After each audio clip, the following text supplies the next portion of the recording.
Radio Pakistan radio feature تلقین شاہ کے خالق، اردو کے ممتاز افسانہ نگار، ڈرامہ نگار اور دانشور اشفاق احمد خان کی یاد میں خصوصی فیچر سنیے، بیاد Ashfaq Ahmad.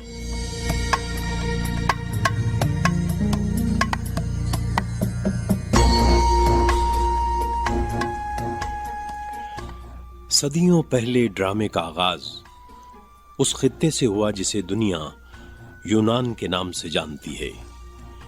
Drama, theatre, comedy, tragedy, موسیقی، شاعری اور کہانی کا آغاز یونان کی تاریخ میں ہمیں ملتا ہے۔ مکالمہ کیا ہے، ماسک کیا ہے، شاعری کیا ہے، یہ سب کچھ یونانیوں کے تھیٹر سے دنیا تک پہنچا۔ جب تھیٹر عروج پر تھا تو تھیٹر کے ایک ملازم، جس کا نام یونانی زبان میں جو کچھ بھی ہوگا، وہ ڈرامے کے سب گنوں سے واقف تھا۔ سٹیج کے کرداروں اور ان کے مکالموں کی ادائیگی کو دیکھنا اس کا کام تھا۔ ایک رات پتہ نہیں اس کے دل میں کیا آیا، ماسک کا تھیلا اٹھایا اور یونان سے بھاگ گیا۔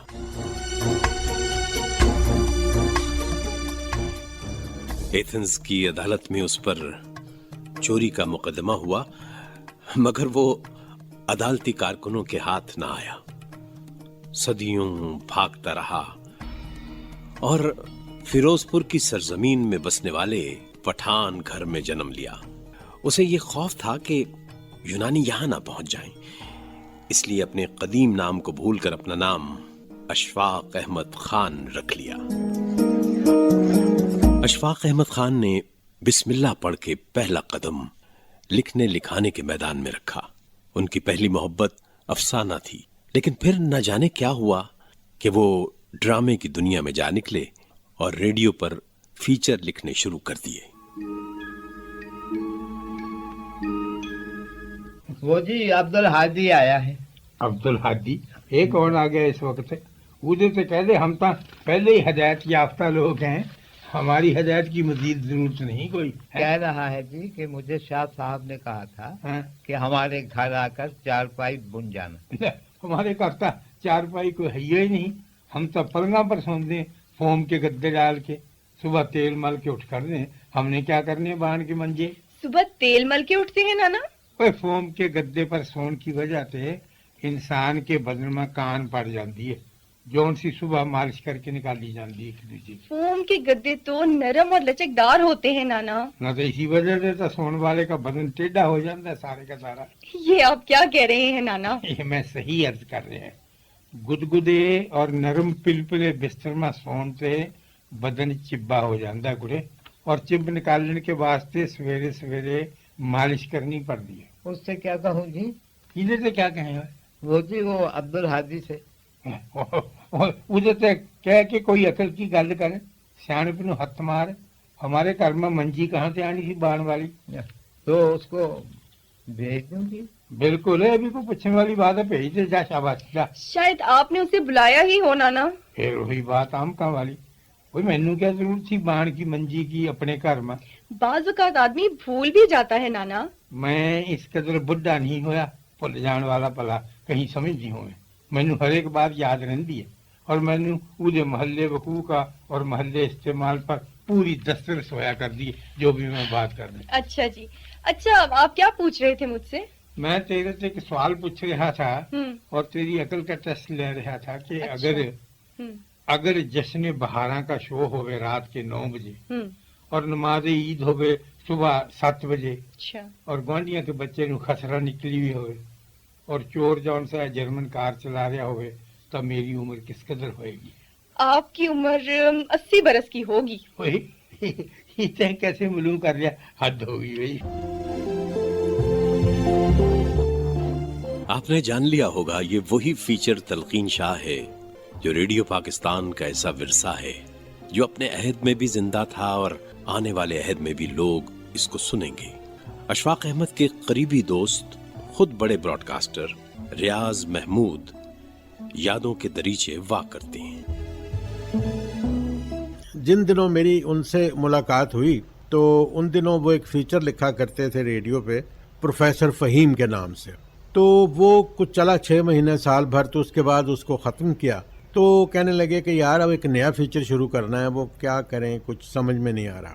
ایک دن مل گئے مجھے تو کہنے لگے لے ابھی مسئلہ حل ہو گیا. میں نے کہا جی وہ کیسے؟ کہنے لگے میں یہاں پہ ہیں جسٹس جمیل حسین رضوی صاحب، ان کے ہاں گیا تھا، تو وہ جو زبان بولتے تھے وہ ایسی ہے کہ جیسی اردو اور پنجابی دونوں جو ہیں وہ اس کو جانتے ہیں، جو زبان کو اردو اور پنجابی کو دونوں اس کو سمجھ سکتے ہیں. یہ پٹیالے کی زبان ہے. اور جج صاحب نے مجھ سے کہا ہے کہ اگر آپ نے یہ زبان سیکھنی ہے تو میرے بھائی کے پاس چلے جائیں جو کرشن نگر میں رہتا ہے. تو میں 2-4 دفعہ اس سے مل بھی آیا ہوں، تو مجھے تھوڑا تھوڑا اس پہ محاورہ ہو گیا ہے. چنانچہ یہ پروگرام شروع کیا گیا ایک حسرت تعمیر کے نام سے، جس میں کہ ایک جو مرکزی کردار وہ خود ہی ادا کیا کرتے تھے، تلقین شاہ اس کا نام تھا جی. فیچر پروگرام تلقین شاہ یہ بعد میں ہوا، شروع یہ حسرت تعمیر کے نام سے ہوا تھا جی. تو ایک ایسے آدمی کا کردار جو کہ دوسروں کو تو نصیحت کرتا ہے کہ تم اچھے بن جاؤ، لیکن خود اس میں ایک اچھے انسان کی کوئی خوبی موجود نہیں ہے. مثال کے طور پہ اس کا ایک ملازم ہے ہدایت اللہ، وہ اس سے کہتا ہے کہ دیکھو بھائی جو پڑوسی ہوتے ہیں ان کا خیال رکھنا چاہیے. وہ کیا کہا کرتے ہیں کہ ہمسائے ماں پیو جائے، تو تم یہ کرو اور وہ کرو. جب فیچر آگے بڑھتا ہے اور بالکل اپنے یعنی اختتام تک پہنچنے والا ہوتا ہے تو وہ کہتا ہے بھائی ہدایت اللہ یہ جو نلکا ہے نا ہمارا، اس کو کھول دو جا کے، کیونکہ ہاشمی صاحب جو ہیں وہ اوپر رہتے ہیں. کہتا ہاں جی. تو کہنے لگا جی اگر ہم نے نلکا کھول دیا تو ان کے ہاں پانی نہیں جائے گا. کہتے ہیں بس ٹھیک ہے یہی تو میں چاہتا ہوں. کہنے لگا ابھی تو آپ یہ کہہ رہے تھے کہ ہم سائے ماں پیو جائے. وہ کہنے لگے بھائی ساری دنیا ہی ایسی باتیں کرتی ہے، لیکن بات وہی ہے کہ ہمسائے کو دکھ میں رکھنا ہی اچھا ہوتا ہے. اب ان کا کس طرف اشارہ تھا یہ میرا خیال ہے آپ سب لوگ سمجھ ہی گئے ہوں گے اس بات کو کہ ہمارا پڑوسی کون ہے اور اس کا ہمارے ساتھ کیا برتاؤ ہے. تلقین شاہ فیچر تقریباً سن 62 میں شروع ہوا اور 2004 میں اشفاق صاحب کا انتقال ہوا. جنوری تک یہ فیچر جو تھا وہ چلتا رہا. میں سمجھتا ہوں کہ نہ صرف پاکستان بلکہ گینیز بک آف ریکارڈ میں بھی اس کا اندراج ہے کہ یہ شاید دنیا کا سب سے طویل ترین ایک فیچر ہے جو کہ لاہور سے نشر ہوتا رہا، اور لاہور اسٹیشن کے لیے یہ یقیناً ایک اعزاز کی بات ہے.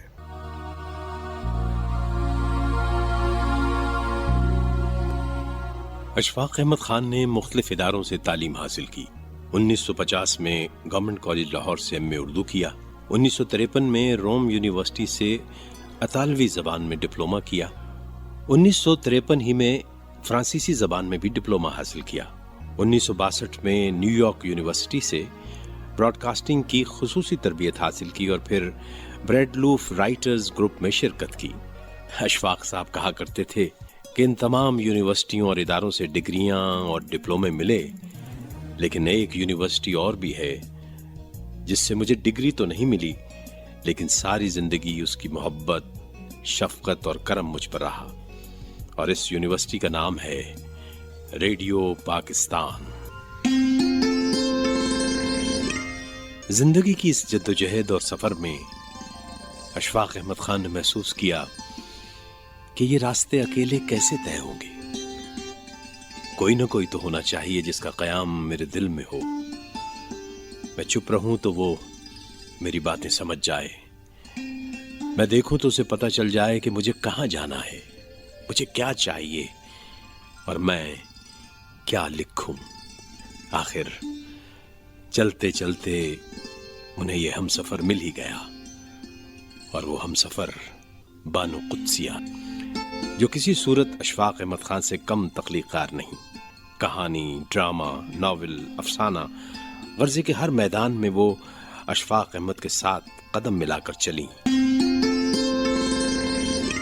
ریڈیو پاکستان کے قیام کے دوران اشفاق صاحب نے ریڈیو پاکستان کے وقار کو بہت بلند کیا. ریڈیو پاکستان کی جڑوں کو پھیلانے میں اشفاق صاحب نے بڑی تگ و دو کی. آزاد کشمیر تراڑ کھل تک گئے، وادیوں سے گزرتے ہوئے پہاڑوں تک پہنچے.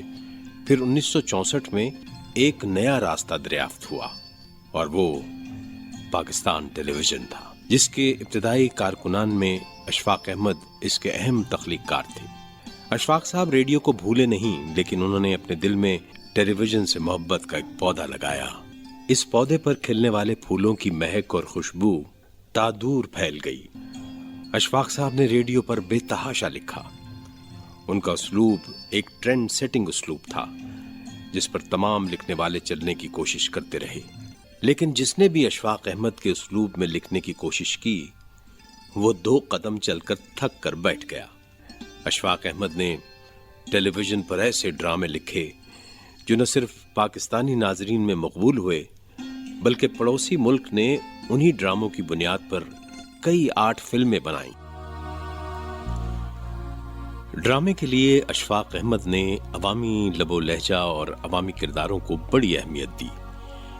وہ درباری زبان جس پر اردو دان طبقے کا اور مصنفین کا ایک گروہ قابض تھا، اشفاق صاحب نے اس زبان، اس اسلوب کو عوامی کرداروں اور عوامی زبان سے لبالب بھر دیا۔ ڈاؤن ٹو ارتھ کردار کیا سوچتے ہیں، کس طرح بات کرتے ہیں، ان کے نفسیاتی اور ذاتی مسائل کیا ہیں، ڈرامے میں ان چیزوں کو شامل کیا۔ خدا، زندگی، مذہب اور تصوف کے بارے میں ان کرداروں کا کیا رویہ ہے، یہی چیزیں اشفاق صاحب کے ٹیلی ویژن ڈراموں کا مرکزی حصہ تھی۔ تو کیا جانے معرفت کیا ہے، تجھے کسی نے بہکا دیا ہے بھائی، نہ تو نے کچھ دن حکومت کی، نہ زندگی کا لطف اٹھایا، جا چلا جا،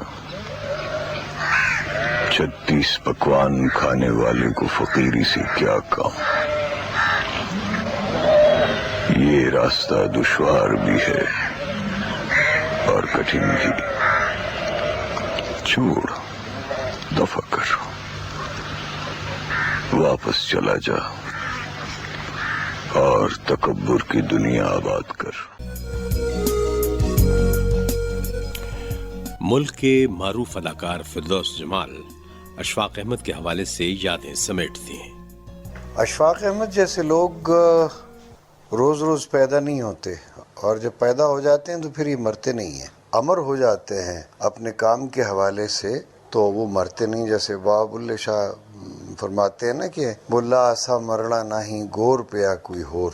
ممکن ہے کچھ لوگوں کو اس بات پہ اعتراض بھی ہو، وہ خود بھی کہا کرتے تھے میں صوفی نہیں ہوں، صرف تصوف لکھتا ہوں۔ لیکن اشفاق صاحب کا کمال یہ ہے اور ان کا کنٹریبیوشن یہ ہے کہ انہوں نے تصوف کو ڈراماٹائز کیا، اس کو ڈرامائی شکل دی، اور ایک ڈرامے کی صورت میں انہوں نے تصوف کو اجاگر کرنے یا لوگوں کو سمجھانے کی کوشش کی ہے۔ تو میں سمجھتا ہوں یہ ان کا بہت بڑا کنٹریبیوشن ہے، اور میری یہ خوش بختی ہے کہ میں نے اشفاق صاحب کے ڈراموں میں کام کیا، اور سب سے بڑھ کر یہ کہ میں نے ان کا جو سیریل ہے من چلے کا سودا، اس میں 4 کردار اس میں نے کیے ہیں۔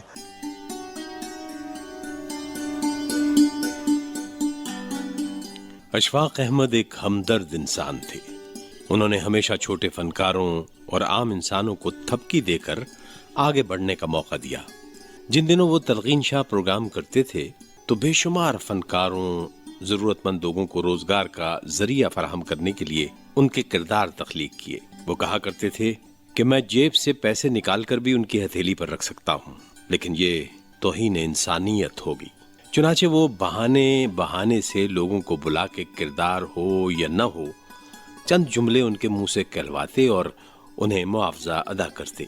اگر آپ ڈھونڈنے نکلیں تو آپ کو بے شمار ایسے کردار مل جائیں گے جن کی کامیابی اشفاق صاحب کی ایک تھپکی کی احسان مند رہی۔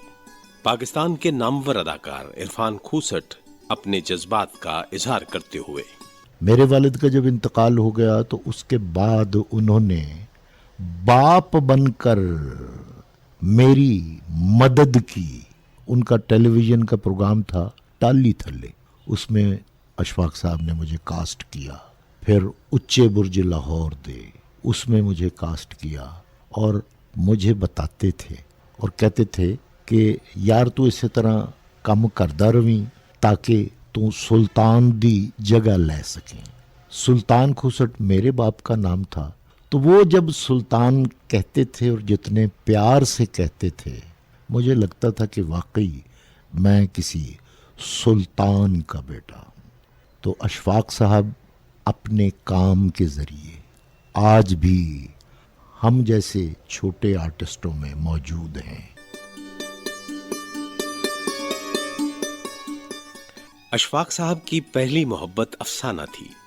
اس میں کوئی شک نہیں کہ اس محبت میں ریڈیو اور ٹیلی ویژن نے آ کر اپنا حصہ بٹایا اور اشفاق صاحب اور ان کی توجہ کا بہت سا وقت اپنے کھاتے میں ڈال لیا. لیکن پہلے عشق کے نشانات کو یہ دونوں مٹا نہیں سکے. یہ نشانے عشق ہیں جاتے نہیں، داغ چھاتی کے ابس دھوتا ہے کیا. اشفاق صاحب نے اپنا افسانہ گڈریا اس وقت لکھا جب منٹو، راجندر سنگھ بیدی، کرشن چندر اور احمد ندیم قاسمی جیسے مستند افسانہ لکھنے والے افسانہ لکھ رہے تھے.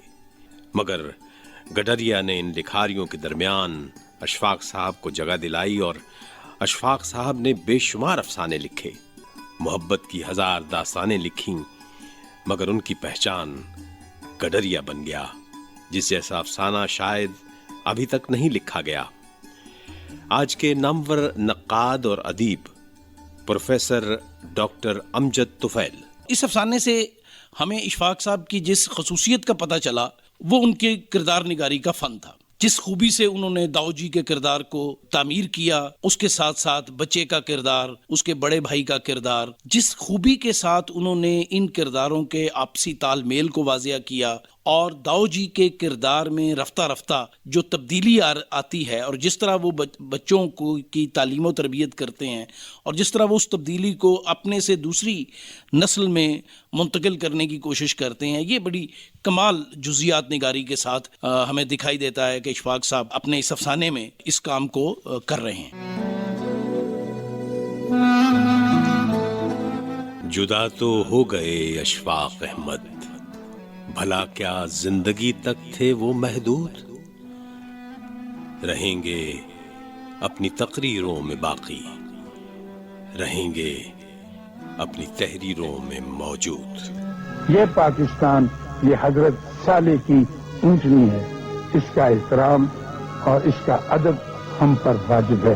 اس ملک کے، اس سرزمین کے، اس دھرتی کے خلاف اگر آپ نے کوئی بات کی تو پکڑے جائیں گے اور بڑے عذاب کی صورت میں گزریں گے. الحمدللہ کہ ابھی تک کسی نے ملک کے خلاف کوئی بات نہیں کی، اور اگر آپ کو کوئی دریدہ دہن یا ایسا گندا دہن آدمی ملے جو قائد اعظم کی ذات میں اس میں سے کیڑے نکالنے کی کوشش کرتا ہے تو اس کو ضرور قریب سے جا کر دیکھیں. وہ دینے والوں میں سے نہیں ہوگا، لینے والوں میں سے ہوگا. پاکستان کے رہنے والوں، زندہ رہو، خوش رہو، پائندہ رہو. اللہ آپ کو آسانیاں عطا فرمائے اور آسانیاں تقسیم کرنے کا شرف عطا فرمائے.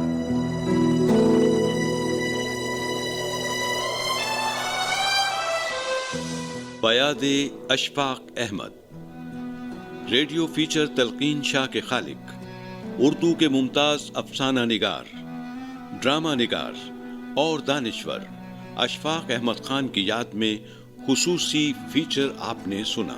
آواز ریحان اظہر، پروڈیوسر رائے محمد عرفان، پیشکش ریڈیو پاکستان لاہور.